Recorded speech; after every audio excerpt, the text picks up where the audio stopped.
Bedtime is supposed to be a happy event for a tired child. For me, it was terrifying. While some children might complain about being put to bed before they have finished watching a film or playing their favorite video game, when I was a child, nighttime was something to truly fear. Somewhere in the back of my mind, it still is. As someone who is trained in the sciences, I cannot prove that what happened to me was objectively real, but I can swear that what I experienced was genuine horror. A fear which in my life, I'm glad to say, has never been equaled. I will relate it to you all now as best I can. Make of it what you will, but I'll be glad to just get it off of my chest. I can't remember exactly when it started, but my apprehension towards falling asleep seemed to correspond with my being moved into a room of my own. I was 8 years old at the time, and until then I had shared a room, quite happily, with my older brother. As is perfectly understandable for a boy 5 years, my senior. My brother eventually wished for a room of his own, and as a result, I was given the room at the back of the house. It was a small, narrow, yet oddly elongated room, large enough for a bed and a couple of chests of drawers, but not much else. I couldn't really complain because, even at that age, I understood that we did not have a large house and I had no real cause to be disappointed, as my family was both loving and caring. It was a happy childhood during the day. A solitary window looked out onto our back garden. Nothing out of the ordinary, but even during the day the light which crept into that room seemed almost hesitant. As my brother was given a new bed, I was given the bunk beds which we used to share. While I was upset about sleeping on my own, I was excited at the thought of being able to sleep in the top bunk, which seemed far more adventurous to me. From the very first night, I remember a strange feeling of unease creeping slowly from the back of my mind. I lay on the top bunk, staring down at my action figures and cars strewn across the green-blue carpet. As imaginary battles and adventures took place between the toys on the floor, I couldn't help but feel that my eyes were being slowly drawn towards the bottom bunk, as if something was moving in the corner of my eye, something which did not wish to be seen.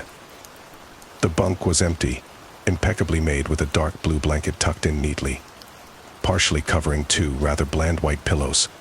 I didn't think anything of it at the time.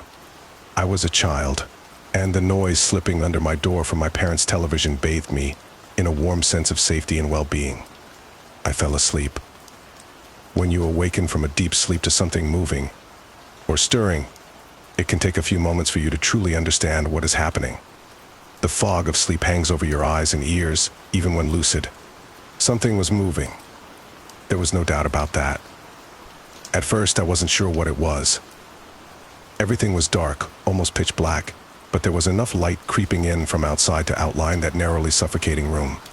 Two thoughts appeared in my mind almost simultaneously. The first was that my parents were in bed, because the rest of the house lay both in darkness and silence. The second thought turned to the noise, a noise which had obviously woken me. As the last cobwebs of sleep withered from my mind, the noise took on a more familiar form. Sometimes the simplest of sounds can be the most unnerving. A cold wind whistling through a tree outside, a neighbor's footsteps uncomfortably close, or, in this case, the simple sound of bed sheets rustling in the dark. That was it, bed sheets rustling in the dark, as if some disturbed sleeper was attempting to get all too comfortable in the bottom bunk. I lay there in disbelief, thinking that the noise was either my imagination or perhaps just my pet cat finding somewhere comfortable to spend the night. It was then that I noticed my door, shut as it had been as I'd fallen asleep. Perhaps my mum had checked in on me and the cat had sneaked into my room then. Yes, that must have been it. I turned to face the wall, closing my eyes in the vain hope that I could fall back to sleep. As I moved, the rustling noise from underneath me ceased. I thought that I must have disturbed my cat, but quickly I realized that the visitor in the bottom bunk was much less mundane than my pet trying to sleep, and much more sinister. As if alerted to, and disgruntled by, my presence, the disturbed sleeper began to toss and turn violently, like a child having a tantrum in their bed. I could hear the sheets twist and turn with increasing ferocity. Fear then gripped me, not like the subtle sense of unease I had experienced earlier, but now potent and terrifying. My heart raced as my eyes panicked, scanning the almost impenetrable darkness. I let out a cry. As most young boys do, I instinctively shouted at my mother. I could hear something stir on the other side of the house, But as I began to breathe a sigh of relief that my parents were coming to save me, the bunk bed suddenly started to shake violently, as if gripped by an earthquake. Scraping against the wall, I could hear the sheets below me thrashing around as if tormented by malice. I did not want to jump down to safety, as I feared the thing in the bottom bunk would reach out and grab me, pulling me into the darkness. So I stayed there, white knuckles clenching my own blanket like a shroud of protection. The wait seemed like an eternity. The door finally, and thankfully, burst open, and I lay bathed in light while the bottom bunk, the resting place of my unwanted visitor, lay empty and peaceful. I cried, and my mother consoled me. Tears of fear, followed by relief, streamed down my face.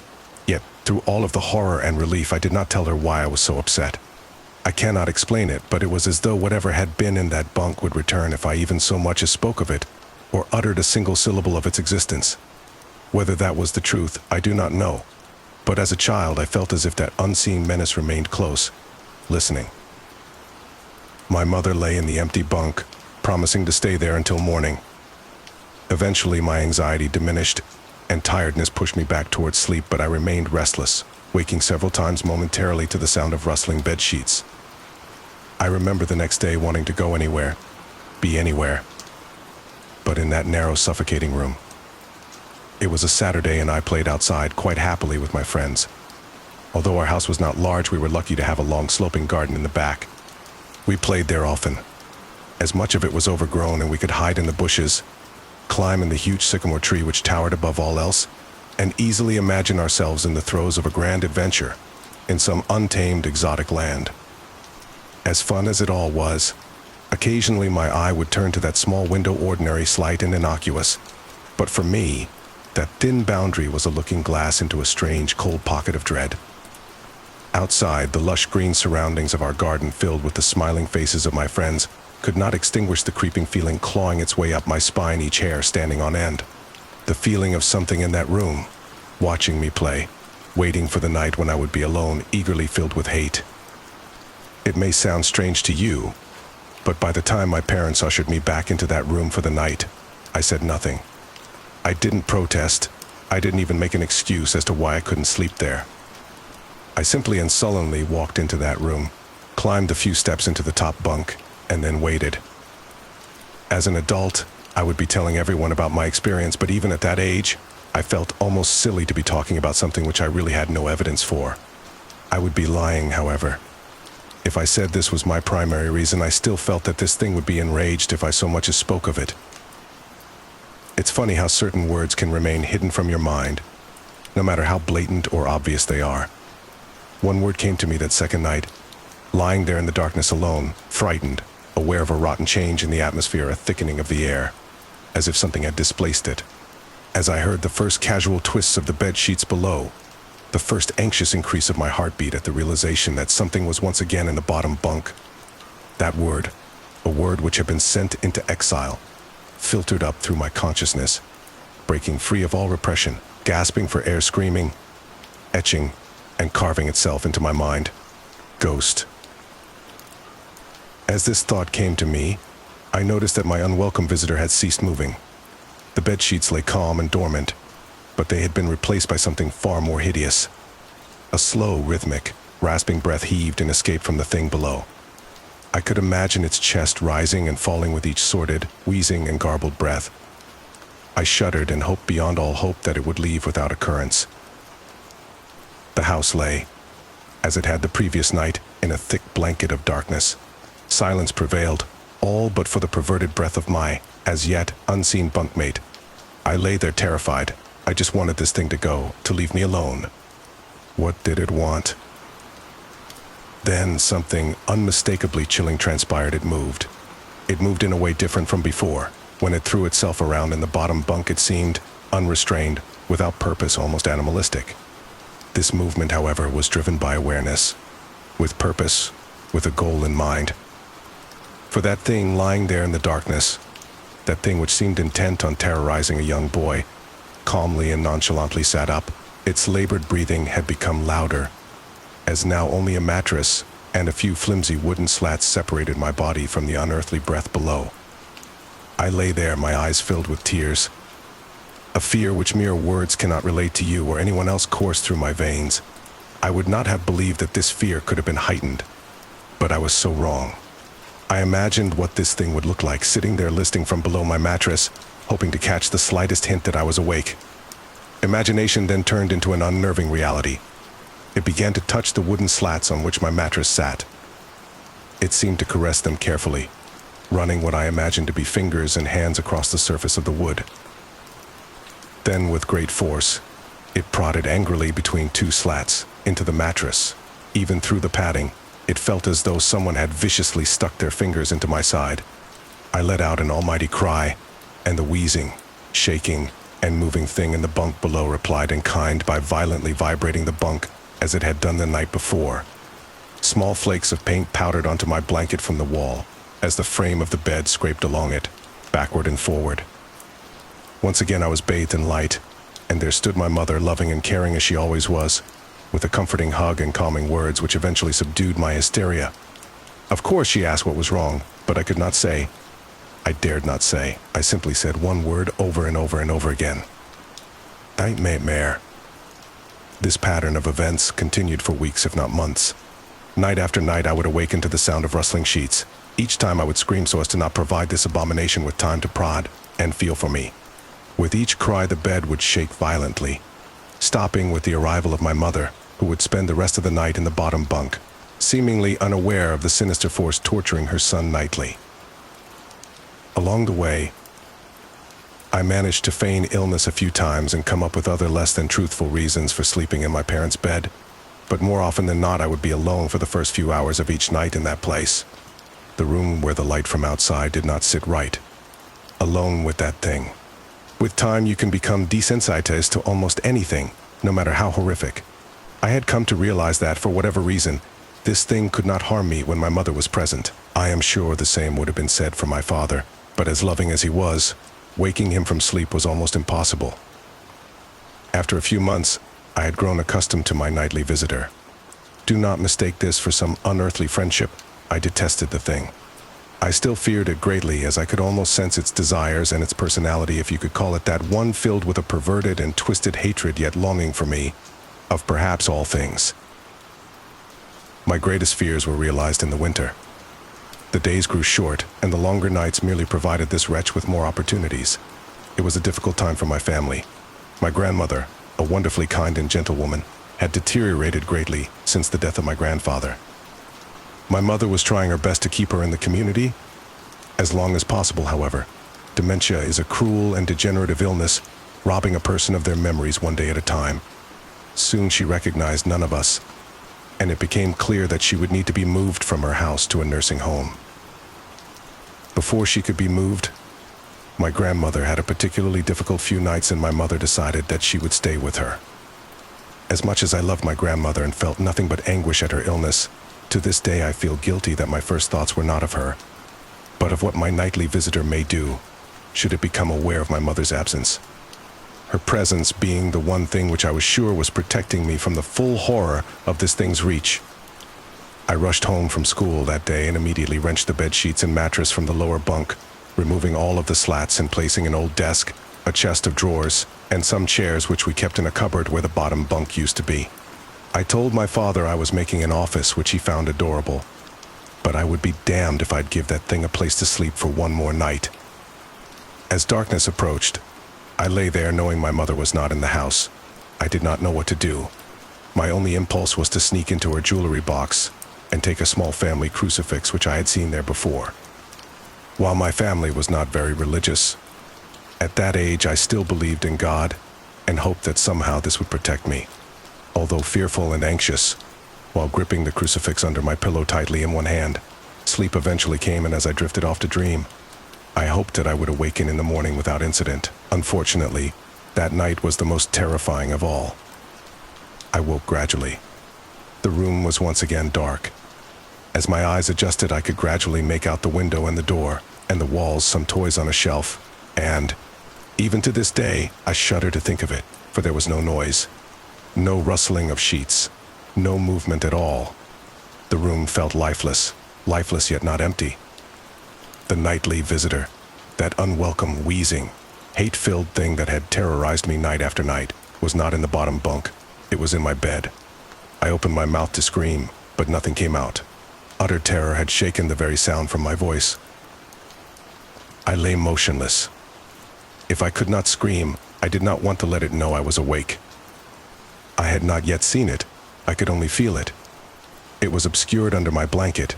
I could see its outline, and I could feel its presence, but I dared not look.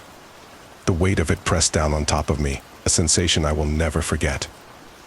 When I say that hours passed, I do not exaggerate. Laying there motionless, in the darkness, I was every bit a scared and frightened young boy. If it had been during the summer months, it would have been light by then. But the grasp of winter is long and unrelenting, and I knew it would be hours before sunrise, a sunrise which I yearned for. I was a timid child by nature, but I reached a breaking point, a moment where I could wait no more, where I could survive under this intimately deviant abomination no longer. Fear can sometimes wear you out, make you threadbare, a shell of nerves leaving only the slightest trace of you behind. I had to get out of that bed. Then I remembered the crucifix. My hand still lay underneath the pillow, but it was empty. I slowly moved my wrist around to find it, minimizing as best I could the sound and vibrations caused, but it could not be found. I had either knocked it off with the top bunk, or it had. I could not even bear to think of it been taken from my hand. Without the crucifix, I lost any sense of hope. Even at such a young age, you can be acutely aware of what death is, and intensely frightened of it. I knew I was going to die in that bed if I lay there dormant, passive, doing nothing. I had to leave that room behind, but how? Should I leap from the bed and hope that I make it to the door? What if it is faster than me? Or should I slowly slip out of that top bunk, hoping to not disturb my uncanny bedfellow? Realizing that it had not stirred when I moved, trying to find the crucifix, I began to have the strangest of thoughts. What if it was asleep? It hadn't so much as breathed since I had woken up. Perhaps it was resting, believing that it had finally got me, that I was finally in its grasp. Or perhaps it was toying with me after all. It had been doing just that for countless nights, and now with me under it, pinned against my mattress with no mother to protect me. Maybe it was holding off, savoring its victory, until the last possible moment, like a wild animal savoring its prey. I tried to breathe as shallowly as possible, and mustering every ounce of courage I could, I reached over slowly with my right hand and began to peel the blanket off of me. What I found under those covers almost stopped my heart. I did not see it, but as my hand moved the blanket, it brushed against something smooth and cold, something which felt unmistakably like a gaunt hand. I held my breath in terror, as I was sure it must now have known that I was awake. Nothing. It did not stir. It felt dead.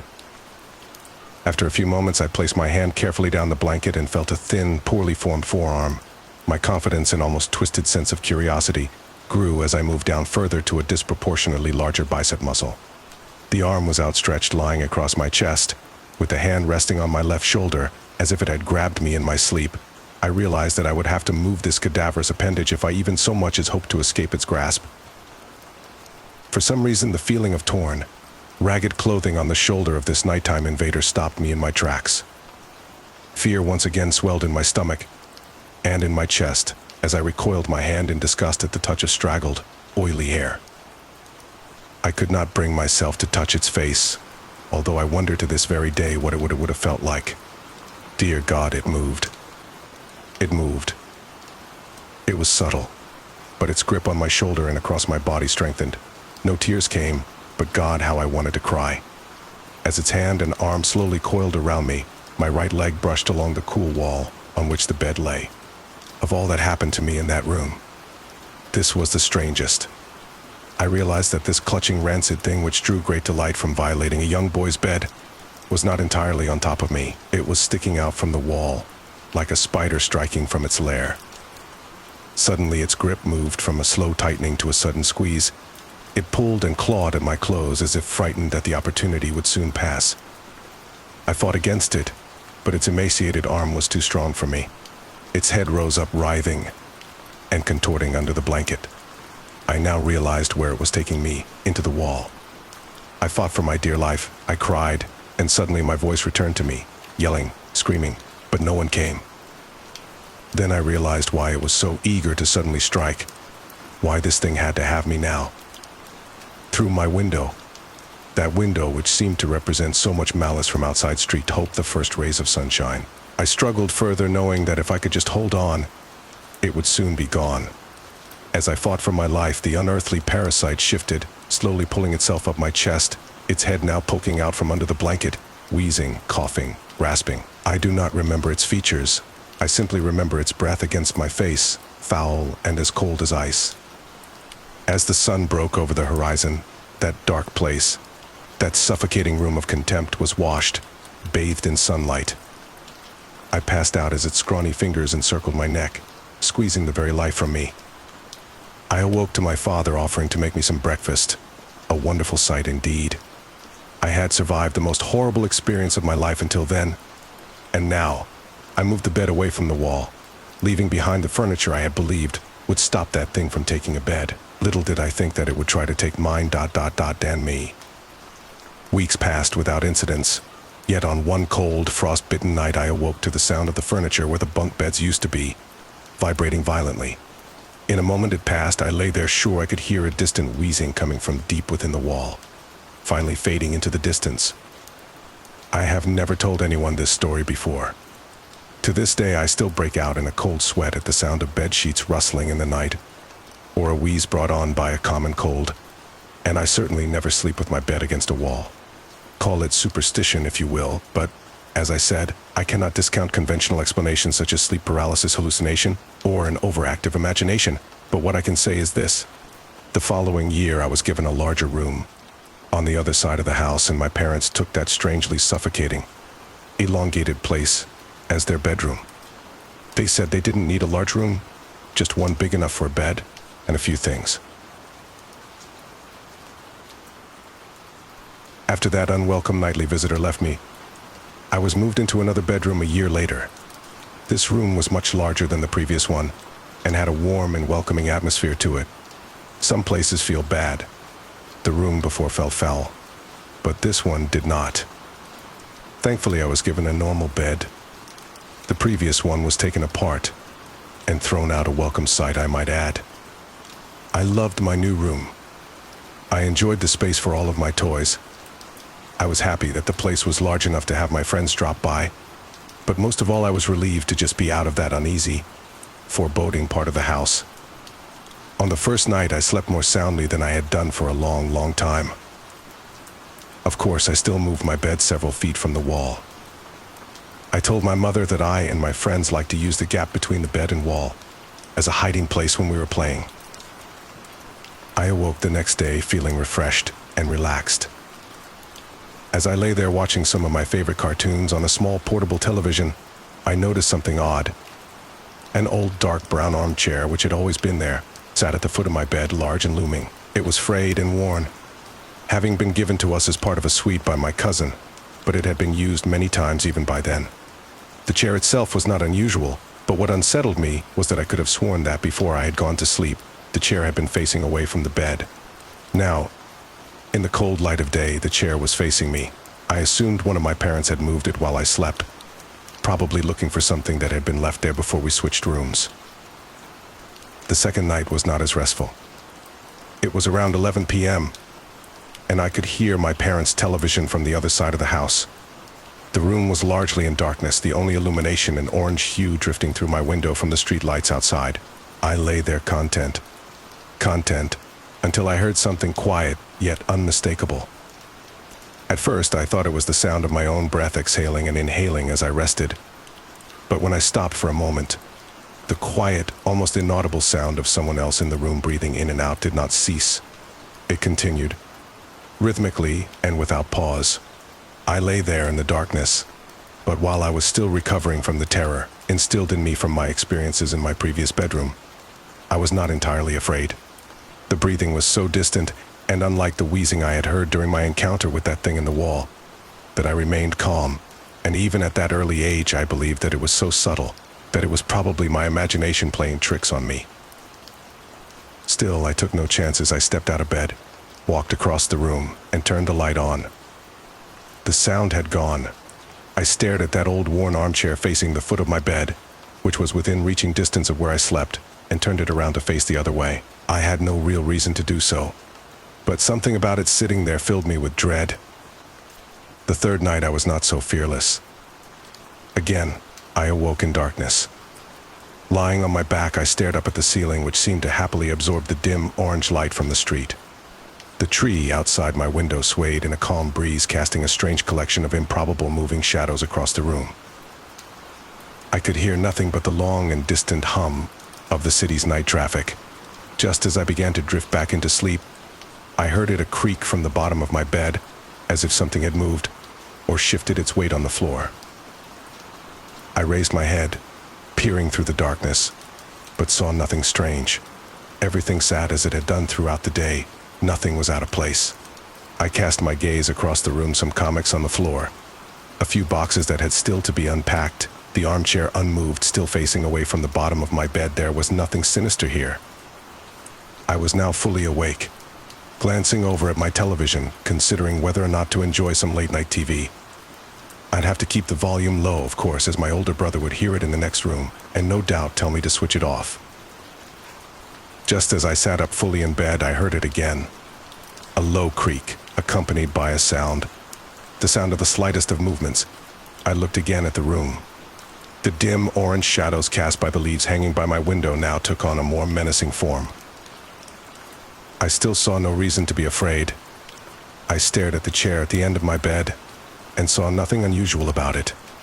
It's quite common for the mind to take a moment to fully come to terms with what it is seeing. It takes time to put the full horror of what is in front of you together into a moment of cold, bitter realization. Yes, I was staring at that old worn armchair in the dark, but what I was also staring at was the person sitting in it. In the dim light, I could only see the outline of the back of its head, the rest obscured by the spine of the chair. I sat motionless, staring, praying, hoping that my eyes were being misled by their surroundings.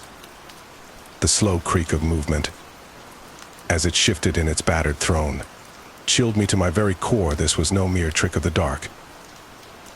Then, it shifted onto its right side. I knew what it was doing. It was turning to look at me. It was difficult to make out, for even in that room, it seemed darker than everything around it. I saw what looked like a collection of long fingers slip over the crest of the chair, and then another. The room was silent, but for the sound of this thing shuffling in its seat, and the crash of my racing heart.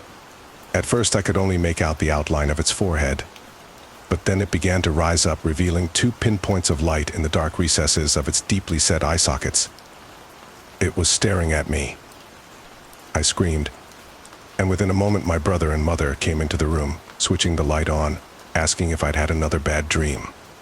I sat speechless, barely acknowledging them, staring intently at the now empty armchair. I was only in that room for another few days before we suddenly moved. I saw nothing for the remaining nights, except for my last sleep in that room where I woke to the warm air of something breathing into my ear. I jumped out of bed, turning the light on. The slow rhythmic breath of something unseen remained, louder than before. I spent the rest of that night on the couch in the living room. 2 years later, I slept soundly in my bed, in our new house. There had been no other incidences, and I was sure I had left behind whatever strangeness had plagued me in that little average suburban home.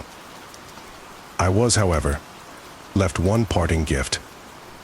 My tormentors, and in my opinion, the watcher in that armchair was a different entity from the thing in the elongated room, had one last surprise in store for me, like an animal claiming its territory.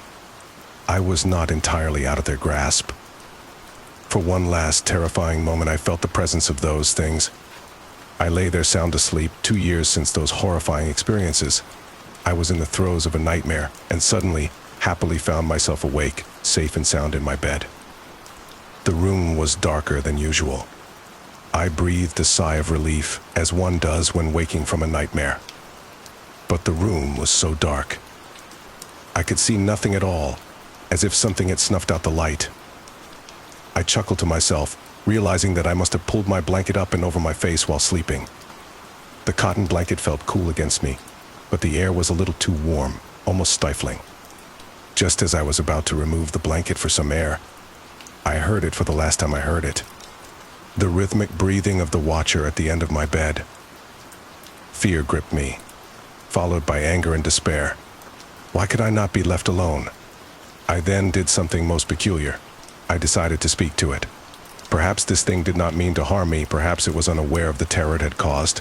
Surely a young boy deserves some mercy. As the breathing grew louder and closer, I began to cry. I could feel its presence on the other side of the blanket, its breath hanging over me like a stagnant wind. Through the tears, I uttered two words which surely would put an end to all of this. Please stop. The breathing began to change. It became more animated, quicker somehow. I could hear something shuffling next to me, standing close by. The breathing then moved, first back to the foot of my bed, and then slowly across the room, through the door, into the hallway, and then gone. Half crying, half elated, I lay in the still darkness, my face still covered by the blanket. You may consider this a victory of some sort, but I do not. If those things were real, I know now beyond a shadow of a doubt that their intentions were not misconstrued. They were twisted, filled with malice. I would normally never use such a word to describe anything, but it's as close to evil as I hope I ever come. How do I know that? I'll tell you how. Moments after that thing seemed to have left the house, something pressed forcefully down on top of me, pushing the blanket with great strength against my face. I could feel a large hand with long, thin fingers wrapping the covers around my skull, its nails imprinted upon me like razor-sharp ridges. I managed to slide down into the gap between the bed and the wall, quickly making my escape, clambering and screaming out of my room, waking my family. Make no mistake, that thing in the darkness tried to smother me to death.